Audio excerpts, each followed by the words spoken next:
boy in the woman's arm suddenly disappeared into thin air, leaving only his clothes behind. At the same time, the passengers in the cabin of the plane, which was 10,000 meters high, also suddenly disappeared. The plane begins to shake violently as the panicked people are in a state of chaos. Captain Cage entered the cockpit and found that the co-pilot had also disappeared and the only thing left in the seat was a uniform. Looking at the plane unmanned, he rushed to sit down and steer the stick to stabilize the plane. The hero, Cage, is a captain. His wife is a religious woman who talks about disaster all the time. Because of this, the relationship between the couple is cold. His daughter also hates being at home most of the time. Cage leaves early and comes home late. He claims that this is to give his wife some privacy. Whenever he leaves the house, he quietly removes his wedding ring. On this day, Cage takes off on his plane as usual with a flight attendant he is having an affair with. When the flight is smooth, he leaves the cockpit to the co-pilot and sneaks off to have a fling with the stewardess. As the two of them are making out, the plane suddenly shakes violently. Cage runs out and realizes that a number of passengers have suddenly disappeared from the plane. All of them are anxiously searching for their loved ones. The small space was suddenly crowded,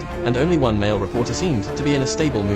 He took out his camera to record the reactions of those around him. As Cage adjusted the plane's attitude, the passengers kept tapping on the cockpit door, saying they wanted to see the captain. They were desperate to know what had just happened. The male reporter and the flight attendant tried to calm the passengers down. Cage deliberately lowered the air pressure in the cabin, then lied about the lack of oxygen and told the passengers to return to their seats and put on their oxygen masks. The people calmed down for a while, and Cage took the opportunity to send a distress call to the ground in case of an emergency. However, no one responded to the repeated calls. Just then, the radar system alert went off. A plane at the same altitude was coming towards them. There was no one in the cockpit, so Cage had to warn them and try to gain altitude at the same time.